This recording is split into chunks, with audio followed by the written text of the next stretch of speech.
जय हिंद बच्चों मैं अजय कुमार वाराणसी उत्तर प्रदेश से आपके अपने चैनल आपका एग्ज़ाम में स्वागत करता हूं। बच्चों आज मैं दो राज्यों के आपको पत्र दिखाने जा रहा हूं जो कि जारी किए गए हैं सभी जनपद में, कि ताकि बच्चे जो हैं 2024-25 में जो बच्चे NMMS का एग्ज़ाम पास किए हैं, राष्ट्रीय आय योग्यता आधारित छात्रवृत्ति परीक्षा, जिसे अन्य राज्यों में मेधा छात्रवृत्ति परीक्षा, नेशनल मेंस का मेरिट छात्रवृत्ति परीक्षा कई नामों से जाना जाता है। तो ये सभी ऐसे पत्र, ये बेशक बिहार और यूपी का मैं दिखा रहा हूँ, लेकिन ये बच्चों देखिए ऑलरेडी मैंने वीडियो बनाया हुआ है कि आपको NSP पोर्टल पर सबसे पहले आपको OTR लेना है, वन टाइम रजिस्ट्रेशन करना है। OTR नंबर के जरिए ही अब आपको छात्रवृत्ति मिलेगी। तो जो भी बच्चे देखिए इस बार पास किए हैं, ये ऑफिशियल लेटर है, तो आप इसको देख सकते हैं कि जो भी हम लोग प्रक्रिया बता रहे हैं करने के लिए OTR का और NMMS की छात्रवृत्ति पाने का, तो उसको आपको वैसे ही फॉलो भी बच्चों करना है। तो बच्चों जो भी आपको पूछना हो तो व्हाट्सएप ये जो ग्रुप है उसमें आप ज्वाइन कर लीजिए, उसमें जानकारी मिलते रहेगी। पूछने के लिए बच्चों यूट्यूब के कमेंट सेक्शन में आप पूछिएगा बच्चों, ठीक है। तो वीडियो के डिस्क्रिप्शन में NMMS के जो वीडियोज़ है उसके डिस्क्रिप्शन में लिंक है। देखिए विषय आपके सामने है, राष्ट्रीय आय योग्यता आधारित छात्रवृत्ति परीक्षा के शैक्षिक सत्र 24-25 में सफल फ्रेश का नाम दिया है एवं नवीनीकरण। अब 23-24 वाले बच्चे अब मुझसे पूछ रहे थे सर कब, अभी बच्चों कमिंग सून आ रहा है। अब मैंने ऑलरेडी वीडियो बनाया हुआ है कि आप OTR अपना करके रख लीजिए। कई बच्चों के पास OTR नंबर आया, कई बच्चों के पास रेफरेंस नंबर आया है, तो वीडियो बना हुआ है बच्चों। आपको क्या करना है, जो मेरा नव शिक्षण यूट्यूब चैनल है, नव शिक्षण यूट्यूब चैनल है, उसके NSP पोर्टल की प्लेलिस्ट बनी हुई है। तो सबसे नीचे चले जाइएगा वो प्लेलिस्ट में, तो नीचे में आपको ये वीडियोस दिख जाएंगे कि कैसे OTR करना है, क्या है, पूरी जानकारी बच्चों आपको मिल जाएगी, ठीक है। तो जो फ्रेश हैं और साथ में नवीनीकरण हेतु है अहर अभ्यर्थियों का डाटा नेशनल स्कॉलरशिप पोर्टल पर अपलोड एवं सत्यापन करवाने के संबंध में।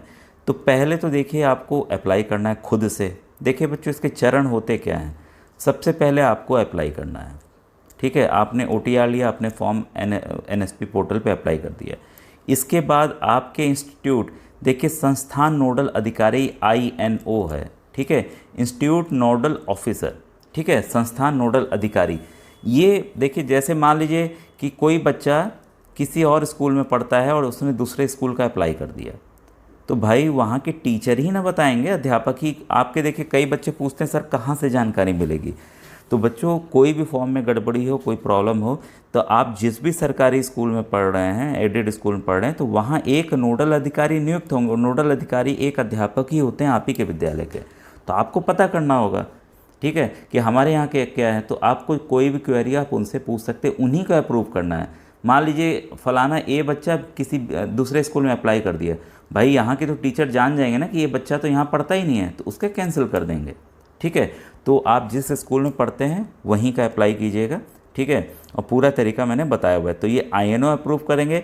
INO जब पास कर देते कि हाँ भाई फलाना बच्चा हमारे स्कूल में पढ़ता है, उसके बाद देखिए जिला नोडल अधिकारी होते हैं डिस्ट्रिक्ट नोडल ऑफिसर DNO, ठीक है। कई बार ये शब्द आपको सुनने मिलेगा बाद में भी, INO और DNO। तो डिस्ट्रिक्ट के नोडल इसको अप्रूव करके भेज देते हैं। इसके बाद स्टेट वाले करते हैं, ठीक है। इसके बाद सेंट्रल वाले जो दिल्ली बैठे हैं वो जब करते हैं, तब आपके खाते में बच्चों पैसे आ जाते हैं, ठीक है। तो देखिए इसमें जो सबसे बड़ी समस्या आ रही है बच्चों, आपने 4 खाते खुलवा लिए या एक ही खाता आपने खुलवाया मान लीजिए, ठीक है, उसको आपको सीडेड कराना है, उस खाते को सीडेड कराना है। सीडेड का मतलब ये है कि देखिए आपने आधार अपना दे दिया, बिना आधार के तो बैंक खुलेगा नहीं। वो आधार आपके अकाउंट में जुड़ गया, लेकिन सीडेड कब होगा, जब आप वापस से वहाँ अंगूठे वाले मशीन में अंगूठा लगाएंगे और अंगूठा आपका रीड करेगा, उंगली को रीड करेगा, तब वो सीडेड बनता है। तो इसका आप विशेष रूप से ध्यान दें कि अकाउंट आपका सीडेड होना चाहिए, और किसी भी बैंक में आप खुलवा सकते हैं। अब पोस्ट ऑफिस में भी ये सुविधा हो गई है, पोस्ट ऑफिस में भी आप खुलवा सकते हैं बैंक अपना, ठीक है। तो वहाँ आपके पैसे आ जाएंगे, ठीक है। और ऑलरेडी देखिए जब मैंने दिखाया हुआ है, ऑलरेडी आपका अगर अकाउंट खुला है तो उसमें लिंक दिखाता है, ग्रीन टिक आ जाता है। अकाउंट नंबर आपसे पूछेगा ही नहीं। कई बच्चे पूछते हैं कि सर अकाउंट नंबर नहीं दिख रहा हमारा, ठीक है। तो जो सीडेड रहेगा ऑलरेडी वो आपका ले लेगा अपने आप से, ठीक है। तो इसमें देखिए जो दिया हुआ है साफ साफ इसको पढ़िएगा। ये INO वाला मैंने बताया आपको। तो एप्लीकेशन फॉर्म भरने की देखिए इस बार जो ज़रूरी है उसको भी आपको समझना है कि इस बार डेट नहीं बढ़ने वाली, अभी मैं नीचे दिखाऊंगा। ठीक है, तो आप लोग समय से पूरा करें। देखिए जो भारत सरकार के लेटर जो जारी किया गया 3 जुलाई वाला, उसके अवगत कराया गया है कि फ्रेश एवं रिन्यूअल में देखिए सभी 23-24, 22-23, 21-22 सभी वर्षों के बच्चों की बात हुई यहाँ पे। सफल नवीनीकरण हेतु अहर अभ्यर्थियों का डाटा नेशनल स्कॉलरशिप पोर्टल पर अपलोड, यानी कि एप्लीकेशन सबमिशन हेतु पोर्टल 30 जून 2024 से खुला है। तो 30 जून से ऑलरेडी खुल चुका है। ठीक है, और पोर्टल पर छात्रवृत्ति जमा करने की अंतिम तारीख ये सभी बच्चों को 23-24, 22-23, 21-22 और जो अभी पास किए हैं 24-25। ठीक है, 31 तारीख लास्ट डेट है, 31 अगस्त। 31 अगस्त जो है लास्ट डेट है। और जो आपके इंस्टीट्यूट के नोडल है उनको वेरीफाई कर देना है 15 सितंबर तक। कब तक कर देना उनको? 15 सितंबर तक। जो जिला के नोडल है उनको कर देना है 30 सितंबर तक, तभी देखिए होगा। अब देखिए साफ साफ देखिए दिया हुआ, इसको आप पढ़िएगा। ठीक है, उपरोक्त उल्लिखित गतिविधियों को निर्धारित समय सीमा के भीतर पूरा करना आवश्यक है। इस वर्ष किसी भी परिस्थिति में कोई तिथि विस्तारित नहीं की जाएगी। No extension will be provided this year under any condition. तो ये अब पहले बढ़ा दी जाती थी बात, अब इन्होंने साफ साफ निर्देश दे दिया है कि कोई भी तिथि बढ़ाई नहीं जाएगी। इसी तिथि के अंदर 30 जून में बच्चों को, फिर जो इंस्टीट्यूट के उनको 15, फिर जिले के नोडल है उनको 30 सितंबर तक पूरा कर लेना है। तो बच्चों अभी भी आपके पास लगभग 2 महीने का समय है, काफ़ी समय है। जुलाई चल रहा है, अगस्त की 31 तारीख है। ठीक है, चीज़ों को समझ के अच्छे से 5-6 दिन में, 1 सप्ताह में वीडियोस अच्छे से 2 बार 4 बार आप देख लीजिए। मेरे नवशिक्षण चैनल पर जाकर NSP पोर्टल की प्लेलिस्ट बनी हुई है, बार बार मैंने बताया है। ठीक है, तो आप उसको देख लीजिए। आप तो बच्चों फॉर्म आराम से देखकर भरिएगा। मोबाइल से भी भर सकते हैं, एकदम आसान तरीके से मैंने मोबाइल से बताया हुआ है।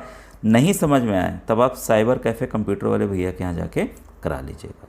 ठीक है, लेकिन सामने कराइएगा, कोई गलती ताकि उनसे ना हो। ठीक है, अब ये देखिए साफ साफ दिया हुआ है यहाँ पर, भारत सरकार शिक्षा मंत्रालय द्वारा संलग्न बिंदु के संख्या 4 वन टाइम रजिस्ट्रेशन के क्रम के अनुसार पोर्टल पर रजिस्ट्रेशन कार्य कराना अनिवार्य है, बिना उसके बच्चों नहीं मिलेगा। अब देखिए बिहार राज्य का पत्र दिखाता हूँ मैं। अब बच्चों देखिए ये पत्र जारी किया गया है राज्य शिक्षा शोध एवं प्रशिक्षण परिषद बिहार द्वारा। ठीक है, सभी जिला शिक्षा पदाधिकारी, ठीक है, अलग अलग पद के नाम हैं। अब देखिए इन्होंने विषय क्या दिया ये भी आप देख लीजिए कि छात्रवृत्ति योजना परीक्षा 23-24 के लाभार्थियों द्वारा NSP पोर्टल पर आवेदन के संबंध में। ठीक है, तो ये 23-24 किए हैं, तो इसमें भी देखिए वही सब चीज़ें दी गई हैं कि आप जो है फ्रेश रजिस्ट्रेशन करने के पश्चात ऑनलाइन अप्लाई करेंगे। ठीक है, तो इसमें 22 और 21 वाले बच्चों का भी जिक्र किया गया, जो कक्षा 11 और 12 में चले गए हैं, वो उनके लिए आ गया कि वो रिन्यूअल करेंगे। तो देखिए चाहे जिस राज्य के बच्चों, सबके लिए वही है बच्चों डेट। और ये देखिए साफ साफ इन्होंने दिया है, ओपनिंग हो गई 30 जून को, मैंने ऑलरेडी बताया। बच्चों के लिए लास्ट डेट जो है 31 अगस्त है। ठीक है, INO मतलब इंस्टीट्यूट जो आपके स्कूल के नोडल होंगे उनका 15 सितंबर है, जो डिस्ट्रिक्ट जिले के नोडल होंगे उनका 30 सितंबर है। तो सभी चीज़ें देखिए वैसे ही आदेश है। ठीक है, तो सभी कुछ आप यहाँ पढ़ सकते हैं, बाकी सब चीज़ें बच्चों वैसे ही है। तो यहाँ देखिए दिया है NSP पोर्टल पर किए जा रहे ऑनलाइन फ्रेश एवं रिन्यूअल आवेदन की लगातार मॉनिटरिंग मतलब की जाएगी, उसको वेरीफाई करते चले जाएंगे।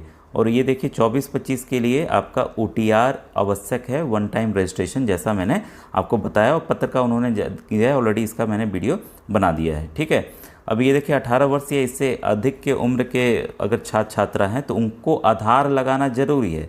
18 वर्ष के अगर नीचे हैं तो आप अपने मम्मी पापा के आधार के जरिए भी कर सकते हैं, लेकिन जैसे आप 18 क्रॉस करेंगे बिना आधार के आपको बच्चों नहीं मिलेगा। ठीक है, तो बाकी सब चीज़ें ऑलरेडी मैंने बता दी है। तो बच्चों ये देखिए ये डिटेल थी पूरी 2 राज्यों की जो मैंने दिखाई। आपके राज्य का भी लेटर वैसे ही निकला होगा, तो मुझे जिस राज्य का प्राप्त हुआ है मैं आपको दिखा दिया हूँ। ठीक है बच्चों, जो भी कुछ पूछना आप यूट्यूब के कमेंट सेक्शन पूछिएगा। Thank you very much.